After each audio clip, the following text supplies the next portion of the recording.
Hi everyone, welcome back to another video. ಇವತ್ತು ನಾನು chicken cutlet ಮತ್ತು ಒಂದು ಸ್ಪೆಷಲ್ ಸಮೋಸದ ರೆಸಿಪಿ ಹಾಕಿದ್ದೇನೆ. ಎಲ್ಲರೂ ಸ್ಕಿಪ್ ಮಾಡದೆ ತನಕ ನೋಡಿ. ಮತ್ತು ನನ್ನ ಚಾನೆಲ್ ಇಷ್ಟ ಆದರೆ ದಯವಿಟ್ಟು ಸಬ್ಸ್ಕ್ರೈಬ್ ಮಾಡಿ ಮತ್ತು ಒಂದು ಲೈಕ್ ಮಾಡಲಿಕ್ಕೆ ಮರಿಬೇಡಿ. ನಿಮ್ಮ ಫ್ಯಾಮಿಲಿ ಫ್ರೆಂಡ್ಸಿಗೆ ಶೇರ್ ಮಾಡಿ. ಅದಕ್ಕಾಗಿ ನಾನು ಆನಿಯನ್ ಮತ್ತು ಒಂದು 2-3 ಆನಿಯನ್ ಮತ್ತು 2 ಪೊಟ್ಯಾಟೊ ತಗೊಂಡಿದ್ದೇನೆ. ಅದನ್ನು ಪೊಟ್ಯಾಟೊ ಬೇಯಲಿಕ್ಕೆ ಇಟ್ಟಿದ್ದೇನೆ ನೋಡಿ, ಈ ರೀತಿ ಕಟ್ ಮಾಡಿ. ಮತ್ತು ಆನಿಯನ್ ಚಾಪರಲ್ಲಿ ಚಾಪ್ ಮಾಡಿದ್ದೇನೆ. ಸೊ ಮತ್ತು ಅದಕ್ಕೆ ಸ್ವಲ್ಪ ಚಿಕನ್ ಹಾಕಿದೆ ನೋಡಿ, ಈ ರೀತಿ ಚಾಪ್ ಮಾಡಿದ್ದೇನೆ ಸಣ್ಣ ಸಣ್ಣದಾಗಿ. ಇದು ಪೊಟ್ಯಾಟೊ ಬೇಯಲಿಕ್ಕೆ ಇಟ್ಟಿದ್ದೇನೆ ಕುಕ್ಕರಲ್ಲಿ. ಸೊ ಅದಕ್ಕೆ ಈಗ ನೋಡಿ ಸ್ವಲ್ಪ ಕಾಯಿ ಮೆಣಸು ಮತ್ತು ಕೊರಿಯಂಡರ್ ಲೀವ್ಸ್, ಗಾರ್ಲಿಕ್ ಎಲ್ಲ ಸ್ವಲ್ಪ ಸಣ್ಣದಾಗಿ ಕಟ್ ಮಾಡಿ ಇಟ್ಟಿದ್ದೇನೆ. ಈಗ ಒಂದು ಸ್ವಲ್ಪ ಆಯಿಲ್ 1 ಟೇಬಲ್ ಸ್ಪೂನಷ್ಟು ಹಾಕಿ ಈ ಚಾಪ್ ಮಾಡಿದಂತಹ ಆನಿಯನನ್ನು ಹಾಕಿ ಒಂದು ಸ್ವಲ್ಪ ಫ್ರೈ ಮಾಡ್ತೇನೆ.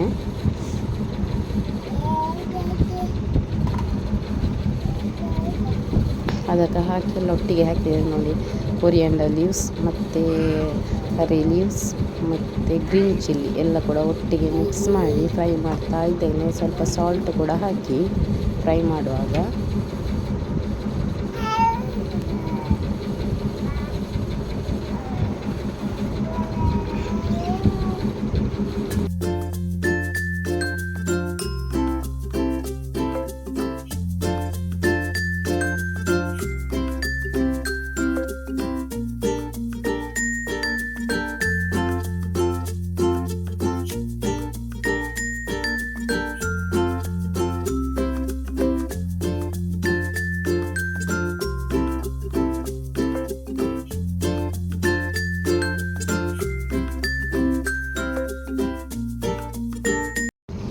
ಈಗ ಒಂದು ಅರ್ಧ ಟೇಬಲ್ ಸ್ಪೂನಷ್ಟು ಜಿಂಜರ್ ಗಾರ್ಲಿಕ್ ಪೇಸ್ಟ್ ಹಾಕಿದ್ದೇನೆ. ಹಾಕಿ ಚೆನ್ನಾಗಿ ಮಾಡಿ ಫ್ರೈ ಮಾಡ್ತಾ ಇದ್ದೇನೆ ನೋಡಿ. ಈ ರೀತಿ ಕಲರ್ ಚೇಂಜ್ ಆಗಬೇಕು, ಗೋಲ್ಡನ್ ಕಲರ್ ಥರ ಬರಬೇಕು, ಅಲ್ಲಿ ತನಕ ಫ್ರೈ ಮಾಡ್ತಾ ಇರಬೇಕು.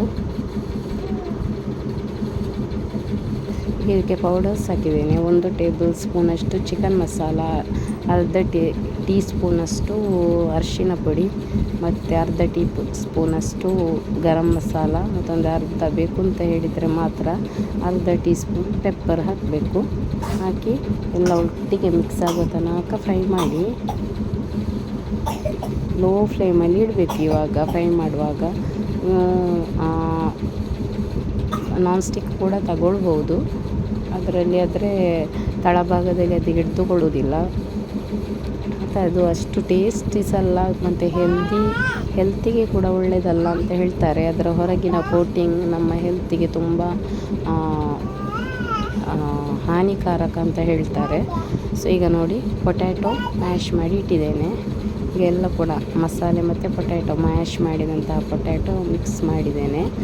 ಇದು ನಮ್ಮದು ಕಟ್ಲೆಟದ್ದು ಮಿಕ್ಸಿಂಗ್. ಈಗ ಇದನ್ನು ಚಿಕನನ್ನು ಬೇಯಿಸಿ ಈ ರೀತಿ ಚಾಪ್ ಮಾಡಿ ಸಣ್ಣದಾಗಿ, ಕೈಯಲ್ಲಿ ಕೂಡ ಮಾಡ್ಬೋದು. ಆ ರೀತಿ ಮಾಡಿ ಎಲ್ಲ ಕೂಡ ಒಟ್ಟಿಗೆ ಮಿಕ್ಸ್ ಮಾಡಿದರೆ ಆಯಿತು. ಮತ್ತು ನಮ್ಮದು ರೌಂಡ್ ಶೇಪಲ್ಲಿ ನಿಮಗೆ ಯಾವ ಶೇಪ್ ಬೇಕು ಮಾಡ್ಬೋದು. ಕಟ್ಲೆಟ್ ಸರ್ಕಲ್ ಚಟ್ಟೆ ಮಾಡಿ ಕೈಯಲ್ಲಿ ಈಗ ಸ್ವಲ್ಪ ತಗೊಳ್ಬೇಕು, ಚಟ್ಟೆ ಮಾಡಿ ಮಾಡುವಂಥದ್ದು.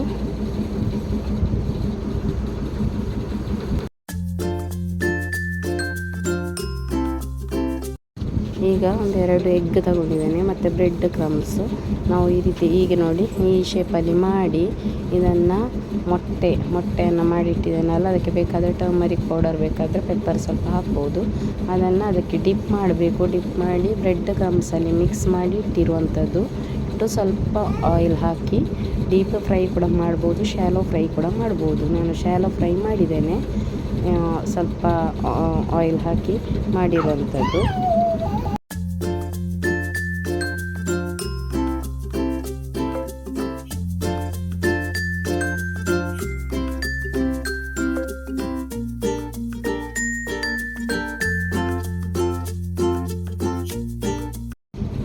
ಈಗ ಈಗ ಸಮೋಸದ ಫಿಲ್ಲಿಂಗ್ ನೋಡಿ, ಚಿಕನನ್ನು ಬೇಯಿಸಿ ಟರ್ಮರಿಕ್ ಪೌಡರ್, ಪೆಪ್ಪರ್ ಮತ್ತು ಗರಂ ಮಸಾಲ, ಸಾಲ್ಟ್ ಹಾಕಿ ಬೇಯಿಸಿ ಈ ರೀತಿ ಕಟ್ ಮಾಡಿ ಇಟ್ಟಿದ್ದೇನೆ. ಈಗ ಆನಿಯನ್ ನೋಡಿ, ಇಲ್ಲಿ ಆನಿಯನ್ ಕೂಡ ಹಾಗೆ ಅದಕ್ಕೆ ಕಟ್ ಮಾಡಿ ಹಾಕಿದ್ದೇನೆ. ಕ್ಯಾಪ್ಸಿಕಮ್ ಎಲ್ಲ ಕೂಡ ಕ್ಯೂಬ್ಸ್ ಆಗಿ ಕಟ್ ಮಾಡಿ, ಆನಿಯನ್ ಕೂಡ, ಮತ್ತು ಕೊರಿಯಂಡರ್ ಲೀವ್ಸ್ ಮತ್ತು ಕರಿ ಲೀವ್ಸ್ ಎಲ್ಲ ಕೂಡ ಒಟ್ಟಿಗೆ ಮಿಕ್ಸ್ ಮಾಡಬೇಕು. ಮಿಕ್ಸ್ ಮಾಡಿ ಸಾಲ್ಟ್ ಹಾಕಿ ಮಿಕ್ಸ್ ಮಾಡಿ ಸ್ವಲ್ಪ.